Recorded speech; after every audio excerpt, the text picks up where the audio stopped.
지난주 한 주간 동안 부재 중에 우리 온 성도들을 하나님께서 지켜주셔서 하나님께 감사드리고, 제가 부재할 때마다 혹시나 또 어려움 당하는 성도들은 없는지, 또 장례가 생기는 건 아닌지, 이런 것이 늘 노심초사 걱정이 됩니다마는 우리 하나님께서 안보해 주셔서 감사드립니다. 그리고 기도해 주셔서 3일 동안 8번에 걸친 하나님의 말씀을 전하고 함께 은혜를 나누고 지난 수요일에 무사히 귀국하게 됨을 보고드립니다. 수요일 저녁 예배, 또 금요일 기도회 때 제가 일부 보고의 말씀을 드렸습니다마는 카타르 한인 교회 36년 동안 하나님께서 그 땅에 정말 영적 불모지요, 황무지라고 할 수 있는 그곳에 주의 몸된 교회를 세우셔서 하나님의 은혜의 장중에 붙들고 계시고, 그 하늘 밑에도 무슬림들의 그런 삶의 공간 속에서 하나님을 섬기는 사람들이 그곳에서 찬양하고 기도하고 새벽마다 모여서 마음껏 부르짖어 찬송하며 예배하며 기도하는 공간이 있다고 하는 것이 얼마나 감사한지요. 카타르 항공의 승무원들이 대다수 그 교회를 출석해서 젊은이들이 많은 교회고, 또 상사 주재원들과 외교부 공관원들 거기에 많이 참여해서 정말 이곳에 교회가 있겠는가 하고 궁금하게 생각했는데 카타르 한인 교회가 있어서 그들에게는 영적인 안식처가 되고 있는 모습을 보고 왔습니다. 사막의 나라이지만은 또 물질 문명의 가장 번성한 모습도 한켠에서는 보고 왔습니다. 그러나 여전히 그곳에도 어려운 여건 속에서 근근히 살아가는 또 외국 노동자들의 그런 어려운 모습들도 함께 보았습니다. 기도해 주셔서 무사히 이렇게 귀국해서 오늘 이렇게 종료주일 성찬식을 함께 나누면서 하나님의 말씀을 전할 수 있게 됨을 다시 한번 깊이 감사드립니다. 오늘은 아바의 예배자들이라는 제목으로 하나님의 말씀을 전하도록 하겠습니다. 초대교회 그리스도인들의 영성의 핵심은 예배에 있었습니다. 여러분들은 여러분의 영성이라고 하는 것이, 그 핵심이 어디에 있습니까? 여러분은 과연 영성이 있는 사람입니까? 영적인 사람입니까?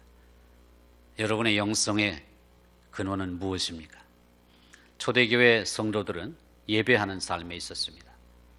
주를 높이는 삶, 주께 예배하는 삶, 개인적인 묵상, 또 두세 사람이 모인 곳에서 기도하는 그런 삶, 또 가정마다 돌아다니면서 떡을 떼며 또 함께 교제하는 삶을 통해서, 또 회당에서 모여서 예배하고 가르치고 또 기도하며 말씀 듣는 삶이 그들의 영성의 핵심이었습니다. 그러므로 오늘 우리에게도 이 예배의 자리가 얼마나 소중한 자리인지 모릅니다. 예배라고 하는 것은 우리 하나님 앞에 최고의 경의를 표하는 것입니다. 궁극적인 가치를 온 우주의 창조주께 돌리는 것입니다. 그분은 아브라함과 이삭과 야곱의 하나님이셨습니다. 뿐만 아니라 메시아 예수의 인격으로 시공을 가르치고 이 땅에 오신 하나님이십니다. 오직 그분만이 우리의 예배를 받으시기에 합당하신 분이십니다. 참된 예배가 무엇인가 성경에서는 수많은 곳에서 말씀하고 있습니다마는 저는 히브리서에서 그 1단을 한번 찾아보았습니다. 히브리서 12장과 13장에 이런 말씀이 있습니다. 경건함과 두려움으로 하나님을 기쁘시게 섬기라. 그랬습니다. 경건함과 두려움으로, 그 말은 헬라어 원어의 뜻이 하나님의 발 앞에 부복하는 것입니다. 엎드리는 것입니다. 그리고 경외함으로 절하는 것입니다. 우리의 예배의 자세가 바로 그것입니다. 하나님의 발 앞에 부복하여 엎드려 입을 맞추면서 그 하나님 앞에 경외함으로 부복하고 경외함으로 절을 하는 것, 그것이 바로 예배입니다. 오늘 이 시간이 존귀하신 하나님 앞에 그 발 앞에 무릎을 꿇고 엎드리고 그 발에 입을 맞추며 최고의 경의를 주님 앞에 올려드리는 복된 예배의 시간 되시기를 축원합니다. 뿐만 아니라 히브리서 13장에는 그러므로 우리는 예수로 말미암아 항상 찬송의 제사를 하나님께 드리자 그랬습니다. 예수로 말미암아 예수 그리스도의 대속의 은혜, 구속의 은혜, 구원의 은혜에 너무 감격해서 하나님 앞에 항상 찬송의 제사를 드리는 것, 이것을 예배라고 합니다. 예배에 예수 그리스도의 대속의 은혜가 빠질 수가 없습니다. 십자가의 은혜가 빠질 수 없습니다. 그리고 찬송의 아름다움이 빠질 수가 없습니다. 오늘도 우리 시온 찬양대에서 귀한 찬송으로 하나님께 영광을 올리고 온 회중이 함께 또 찬송함으로 하나님께 영광을 올려드렸습니다. 예배는 이처럼 예수 그리스도의 대속의 은혜를 감사하는 마음으로 찬양하는 것으로 빛이 나야 된다는 것입니다. 뿐만 아니라 오직 선을 행함과 서로 나누어 주기를 잊지 말라. 하나님은 이 같은 제사를 기뻐하시느니라. 이렇게 말씀합니다.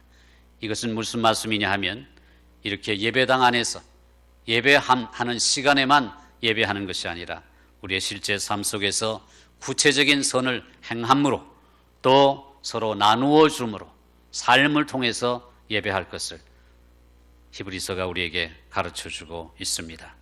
주일에 가장 확실하게 표현되는 예배는 주 7일간의 삶과 밀접한 관련이 있다는 사실을 우리는 다시 한번 깨닫게 됩니다.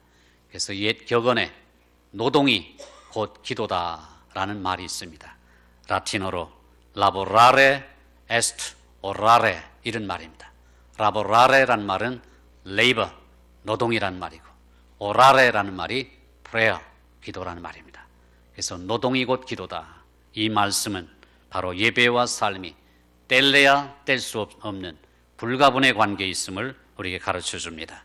행함이 없는 예배는 공허하고 예배 없는 행함은 무익한 것입니다. 초대교회 그리스도인들에게 있어서 예배의 원천은 바로 그들이 하나님을 아바라고 사랑하는 아빠라고 부를 수 있었다는 사실입니다. 이 아바라는 단어는 아람어입니다. 예수님의 모국어입니다. 히브리어가 아니라 예수님은 모국어로 아람어를 사용하셨습니다. 우리말로 아빠라는 말입니다. 그렇지만 이 단어는 때때로 우리에게 오해를 불러일으킬 수 있는 위험한 단어이기도 합니다. 왜냐하면 우리가 가지고 있는 아빠라는 개념 속에는 우리가 경험한 아버지에게서 받은 이미지가 거기에 녹아져 있기 때문입니다. 우리 중에는 자기 아버지를 우상화하는 자식들도 있지만 때때로 아버지를 증오하고 미워하는 자식들도 간간히 있는 모습을 보게 됩니다. 아버지의 입장에서는 자식을 응석바지로 키우는 아버지들도 있고 무관심하게 내버려두는 아버지들도 있고 또 아주 엄하게 키우는 아버지들도 있습니다. 우리가 하나님을 아버지라고 부른다면 바로 모든 인간의 부모상은 부득이 하나님의 모습을 어느 정도 왜곡시킬 수밖에 없다는 점에서 하나님을 아빠, 아버지라고 부르는 것이 다소 위험스러울 수 있다는 말입니다. 엄한 아버지를 둔 사람은 하나님의 이미지를 자기를 벌하시는 분으로 알기 쉽습니다. 아버지가 늘 집에 없는, 집을 비운 사람들은 하나님도 아니 계신 것 같은 그런 느낌을 받을 때가 많습니다. 아버지의 사랑을 조건적으로만 경험한 사람들은 하나님의 값없이 주시는 은혜를 마음으로 간절히 바라지만은 실제로 좀처럼 받아 누릴 줄 모르기가 쉽습니다. 이처럼 이와 같이 수반되는 모든 위험에도 불구하고 성경은 우리에게 감히 하나님께 아빠, 아버지라는 단어를 쓰도록 말씀하십니다. 구약과 신약이 다소 다릅니다. 구약에서는 하나님을 아버지라고 부르는 그 내용이 매우 드뭅니다. 그렇게 두꺼운 성경책에 단 14번밖에 나오지 않습니다. 구약에서는 하나님을 아버지라고 지칭한 곳이 대부분 인간의 반역의 정황에서 나옵니다. 인간이 타락하고 탕자와 같이 하나님을 멀리 떠나 있는 그런 상황 가운데서 아버지 하나님의 그 심정이 나타납니다. 우리는 다 탕자라는 것입니다. 비탄에 잠긴 탕자를 둔 부모처럼 하나님은 애처롭게 우시며 우리를 집으로 돌아오라고 부르십니다. 대표적인 말씀이 예레미야 31장 9절과 20절 말씀입니다. 그들이 울며 돌아오리니 나의 인도함을 받고 간구할 때에 내가 그들을 넘어지지 아니하고 물 있는 계곡으로 곧은 길로 가게 하리라.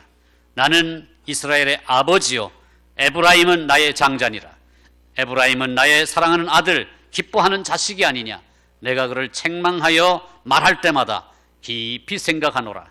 그러므로 그를 위하여 내 창자가 들끓으니 내가 반드시 그를 불쌍히 여기리라. 여호와의 말씀이니라. 이것이 아버지 되신 하나님에 대한 구약 성경의 마지막 말씀입니다. 부성 자체가 하나님의 아버지 되심이 하나님의 긍휼과 용서를 재촉합니다. 그래서 하나님께서는 내가 반드시 너희를 불쌍히 여기리라 이렇게 약속하고 있는 것입니다. 이 말씀 속에서 우리는 부모 되신 하나님의 그 애끓는 심정을 깊이 들여다볼 수 있습니다. 이것이야말로 우리 인간이 상상할 수 있는 가장 놀라운 모습입니다. 그럼에도 불구하고 구약 성경에는 하나님이 일개 개인의 아버지로 지칭된 일은 한 번도 없습니다. 하나님을 아빠라고 부른 예도 없습니다. 생각할 수도 없는 일이었습니다. 아빠, 아버지는 가족들 간의 가장 친밀한 호칭인 까닭이기 때문입니다. 사람이 어떻게 천지의 창조주, 전능자, 만군의 여호와 하나님을 아빠라고 부를 수 있단 말입니까? 그래서 유대인들은 절대로 하나님을 아빠라고 부르지 않았습니다. 아빠라고 하나님을 부를 수 있었던 분은 예수님뿐입니다. 예수님은 거의 매번 그렇게 하셨습니다. 우리는 극한 시련 속에서 그렇게 기도하시는 예수님의 모습을 익히 알고 있습니다. 아바 아버지요. 아바 아버지요. 아바란 말은 아빠란 말입니다. 아빠 아버지요. 아버지께는 모든 것이 가능하오니 이 잔을 내게서 옮기시옵소서. 예수님께서는 하나님을 아빠라고 부르셨습니다. 하나님을 아버지라고 부르셨던 그 내용이 복음서에는 무려 160번 정도가 기록되어 있습니다. 그러니까 하나님을 아버지라고 부르는 것은 예수님의 전유물이었습니다. 예수님만이 하나님을 아버지라고 부를 수 있었던 것입니다. 특히 아람어, 예수님의 모국어인 이 아람어 단어인 아빠가 신약 성경에 남아있다는 것은 예수님께서 얼마나 하나님 아버지와 친밀한 관계를 누리셨는가, 또 습관적으로 하나님을 얼마나 자주 아빠로 부르셨는가를 우리에게 잘 가르쳐주고 있습니다. 놀라운 사실은 예수님께서 가장 절박할 때 십자가 위에서 숨이 끊어지기 직전에 세상 죄를 지시던 그 참혹한 시간에는 놀라울 정도로 하늘 아버지와의 그 익숙하던 친밀함마저 끊긴 채 시편 기자의 말로 부르짖었습니다. 아빠, 아버지 이렇게 부르지 않고 엘리, 엘리, 나의 하나님, 나의 하나님 이렇게 부르셨습니다. 여러분, 아빠라고 불렀던 그 친밀함이 십자가 위에서 끊어진 겁니다. 무엇 때문에요? 저와 여러분의 죄 때문입니다. 그 죄를 짊어지시고 아빠라고 불렀던 그 친밀함마저 끊어지고 나의 하나님, 나의 하나님 어찌하여 나를 버리셨습니까? 외칠 때에 아빠이신 하나님이 사랑하는 아들의 그 외침과 비명에 귀를 닫으셨습니다. 외면하셨습니다. 바로 저와 여러분의 죄 때문입니다. 아빠라는 호칭의 중요성은 아무리 강조해도 지나치지 않습니다. 모든 문서를 통틀어 어떤 유대인이고 하나님을 아빠라고 부르는 예가 없습니다. 그러나 여기 항상 그렇게 부르시는 예수님이 계십니다. 만인 중에 홀로 예수님만이 감히 하나님을 아빠라고 부르셨습니다. 놀라운 사실은 이제 그리스도인인 예배자들인 저와 여러분도 하나님을 아빠라고 부르게 되었다고 오늘 말씀이 우리에게 가르쳐 줍니다. 상상 못할 특권입니다. 저는 어려서부터 아버지를 아빠라고 부른 기억이 없습니다. 제 이 기억 속에 남아있는 아버지에 대한 호칭은 항상 아버지였습니다. 아빠라고 불러본 기억이 제 기억 속에 남아있지 않습니다. 아마 어렸을 때는 불렀겠죠. 근데 그렇게 부른 기억이 제게 남아있지 않습니다. 제 기억이 5살, 아마 4살 그 무렵까지 내려갈 수 있을 텐데 그때부터 저는 아버지라고 불렀던 것 같습니다. 아빠와 거리감이 있었던 거죠. 근데 우리 집사람은 돌아가시 직전까지도 아빠라고 불렀습니다. 그게 좀 부러웠습니다. 아빠, 내가 나이가 아무리 늙어도 그 육신의 아버지를 아빠라고 부를 수 있다고 하는 것이 얼마나 친밀함입니까? 예수님이 그 하나님을 아빠라고 부르셨습니다. 아바, 아버지요. 아바, 아람어로 아빠란 뜻입니다. 아빠, 아버지요. 여러분, 오늘 본문인 로마서 8장 15절에 무슨 말씀을 하십니까? 우리가 양자의 영을 받았으므로 아빠, 아버지라고 부르짖는다고 말씀합니다. 동일한 사도 바울의 서신서인 갈라디아서 4장 6절에서도 하나님이 그 아들의 영을 우리 마음 가운데 보내사 아빠, 아버지라 부르게 하셨다고 말씀합니다. 여러분, 이로 미루어 하나님의 영, 곧 그리스도의 영을 받은 사람은 하나님을 아빠, 아버지라고 부르게 되었다는 사실을 알 수 있습니다. 여러분, 하나님을 아빠라고 불러보셨습니까? 힘들고 어려울 때 말이에요. 마치 친정 아버지를 부르듯이 여러분의 육신의 그 아버지를 어린 시절에 불렀듯이 아빠, 아빠 힘들어요. 아빠 사랑해요. 얼마나 정겨운 말씀입니까? 예수님께서 하나님과 누렸고 그분 이전에 어느 누구도 누린 적이 없는 하나님과의 인격적인 친밀한 관계를 예수 그리스도의 십자가의 대속의 은혜로 우리가 누릴 수 있게 되었다는 사실인 것입니다. 여러분, 우리가 하나님을 그렇게 아빠라고 불러도 좋은 정도가 아닙니다. 예수님께서 제자들에게 너희는 이렇게 기도하라, 주기도문을 가르쳐 주실 때에 아예 그렇게 부르도록 명령하셨습니다. 하늘에 계신 우리 아버지요, 하늘에 계신 우리 아버지요. 우리 주기도문에는 하늘이라는 단어가 가장 먼저 나오지만 성경 원어인 헬라어에서는 파테르헤몬, 파테르가 아버입니다. 아빠입니다. 아빠 우리의, 이렇게 되어 있습니다. 아버지란 단어가 가장 먼저 나옵니다. 아람어의 아빠에 해당하는, 아바에 해당하는 단어가 헬라어의 파테르입니다. 파테르헤몬, 아빠 우리의, 이렇게 시작합니다. 여러분, 예수님께서는 하나님을 아빠라고 부르라고 명령하셨습니다. 그렇게 기도하라고 우리에게 가르쳐 주셨습니다. 이 얼마나 엄청난 특권입니까? 우리는 예수님과 나란히 하나님의 아들, 딸이 되어서 하나님 앞에 나아가 우주의 창조주이신 하나님을 아빠라고 부를 수 있게 되었다는 것입니다. 유일한 차이가 있다면 예수님은 본래부터 그런 분이지만 우리는 은혜로 그 자격을 얻은 것입니다. 예수님은 본질상 하나님의 독생자이시지만 우리는 은혜로 하나님의 양자가 된 것입니다. 그래서 양자의 영을 받은 우리는 하나님을 아빠, 아버지라 부르짖느니라, 그렇게 말씀하고 있는 것입니다. 입양이라는 개념이 무슨 뜻입니까? 생득권이 없는 것입니다. 태어나면서부터 얻은 권리는 없는 것입니다. 입양이라는 것은 후에 주어진 권리입니다. 우리에게 하나님 아버지께서 은혜로 자녀의 신분을 아낌없이 주심으로 말미암아 우리는 하나님의 양자가 되어서 하나님을 아빠, 아버지라고 부를 수 있게 되었다는 사실입니다.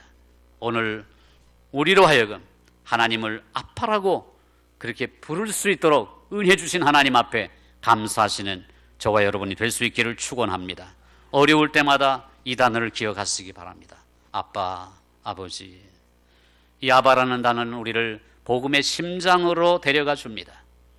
유대인들은 탈무드에서 아이가 젖대면서 가장 먼저 배우는 말이 아바, 이마라는 단어라고 합니다.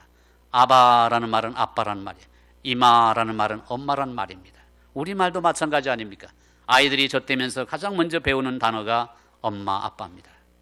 아바, 이것은 아이가 발음하는 첫 단어 중에 하나인 것입니다. 매우 친밀한 가족의 언어입니다. 예수님은 하나님과 더불어 그 관계를 누리셨고 자기를 따르는 자들에게 나누어 주십니다. 예수님께서 세상에 오셨을 때 사람들은 그를 영접하지 않았습니다. 이것은 지금도 우리가 사는 이 세상의 허다한 사람들에 관한 서글픈 진실입니다. 서구에서는 예수님, 지저스란 단어와 하나님, 갓이란 단어가 욕설로 쓰일 때가 많습니다. 영어를 조금 아시는 분들은 Jesus 이런 단어하고 God damn 이런 말하고 얼마나 그게 더러운 욕인지 실제 알고 있습니다. 하나님의 사랑이 멸시되고 하나님의 이름이 땅에 짓밟히고 있는 것입니다. 그래서 성경은 이렇게 말합니다. 영접하는 자, 곧 그 이름을 믿는 자들에게는 하나님의 자녀가 되는 권세를 주셨다. 여러분 잘 들어보시기 바랍니다. 모든 사람이 다 하나님의 피조물이지만 다 하나님의 자녀인 것은 아닙니다.